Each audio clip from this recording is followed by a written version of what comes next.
Dr. Susan David, a renowned psychologist, discusses the concept of emotional agility and its importance in navigating life's challenges. She explains that in recent years, people have been experiencing increased levels of emotional distress, feeling untethered from themselves due to rapid changes in the world, including the pandemic and global conflicts.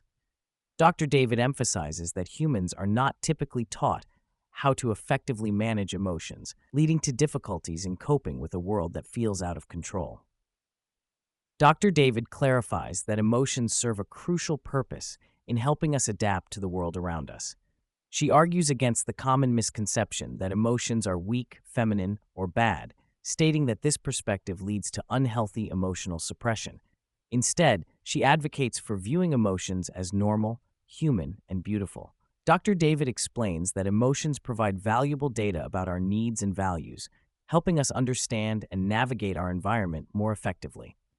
One key aspect of emotional agility is developing emotional granularity, the ability to accurately identify and label specific emotions.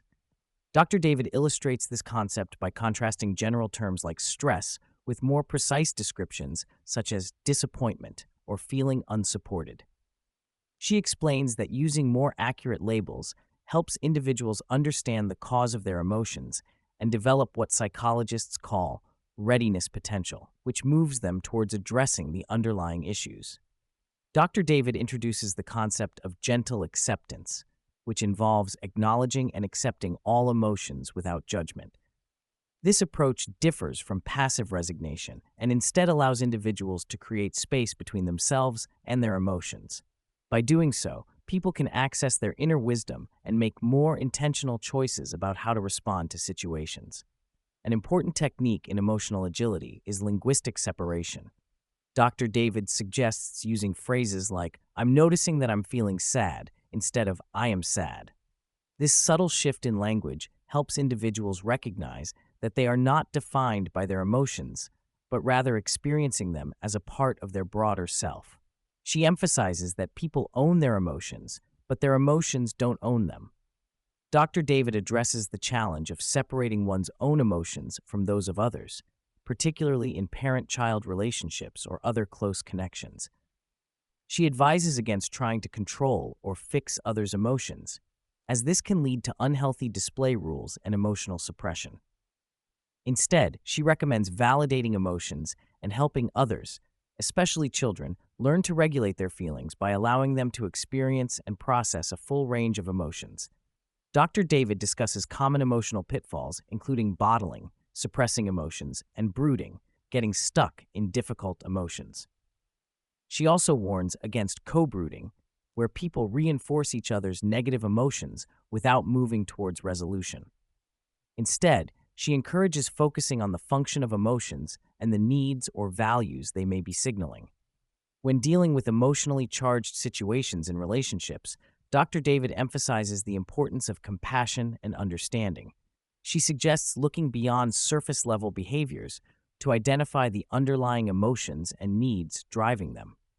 For example, passive-aggressive communication might signal a desire for connection or a fear of exclusion. By recognizing these deeper motivations, individuals can respond with greater empathy and work towards more constructive interactions. Dr. David provides practical examples of how to apply emotional agility in everyday situations. She discusses strategies for dealing with difficult emotions in oneself and others, such as using grounding techniques, practicing self-compassion, and creating space for reflection before reacting. She also emphasizes the importance of aligning actions with personal values and being willing to have uncomfortable conversations when necessary. Dr. David explores the relationship between emotions and people-pleasing behavior. She explains that people-pleasing often stems from discomfort with difficult emotions, rooted in childhood experiences and display rules learned from caregivers. By developing greater emotional agility, individuals can become more comfortable with discomfort and less likely to engage in unhealthy people-pleasing behaviors. Using an example of a complex family relationship, Dr. David illustrates how emotional agility can help navigate challenging interpersonal dynamics.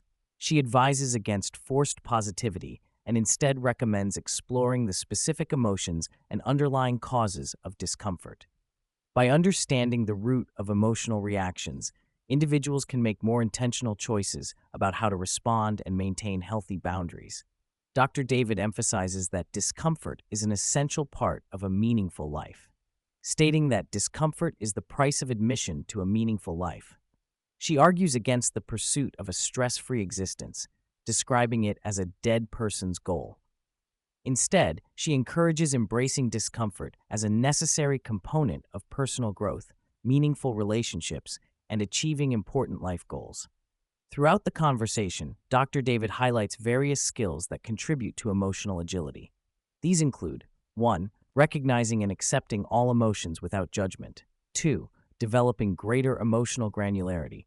3. Creating space between oneself and one's emotions. 4. Using linguistic separation to avoid over-identifying with emotions. 5. Practicing compassion and curiosity towards oneself and others. 6. Cultivating courage to face difficult emotions and situations. 7. Aligning actions with personal values. 8. Developing distress tolerance. She emphasizes that these skills are crucial for navigating a complex, changing world and can be developed through practice and self-reflection. Dr. David stresses the importance of understanding and connecting with personal values when developing emotional agility.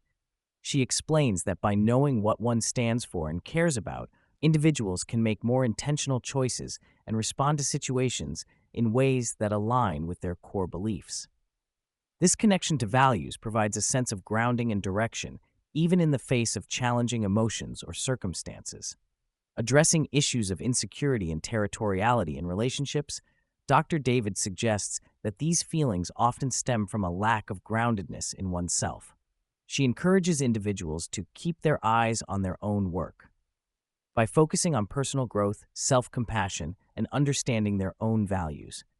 By doing so, people can become more secure in themselves and less threatened by changes in their relationships or environment. Dr. David discusses the pitfalls of trying to control every aspect of life, including emotions and relationships. She argues that the desire for control paradoxically makes individuals weaker and less adaptable. Instead, she advocates for developing the skills to navigate life as it is, rather than as we wish it to be. This approach involves embracing uncertainty and developing the emotional agility to respond flexibly to life's challenges. In concluding the conversation, Dr. David shares a personal anecdote about her father's response to her childhood fears of mortality. She uses this story to illustrate the concept of courage in emotional agility. She defines courage not as the absence of fear, but as the ability to hold difficult emotions while still moving towards what matters in life. This perspective encourages individuals to embrace their full range of emotions while continuing to pursue their values and goals. Throughout the podcast, Dr. Susan David provides a comprehensive overview of emotional agility and its importance in navigating life's challenges. She emphasizes that developing these skills is crucial for personal growth, maintaining healthy relationships, and achieving meaningful goals. By embracing all emotions, developing greater emotional granularity, and aligning actions with personal values, individuals can become more resilient, adaptable, and fulfilled. The conversation underscores the idea that emotional agility is not about avoiding discomfort or difficult emotions, but rather about developing the capacity to experience the full range of human emotions while still moving towards what matters most in life.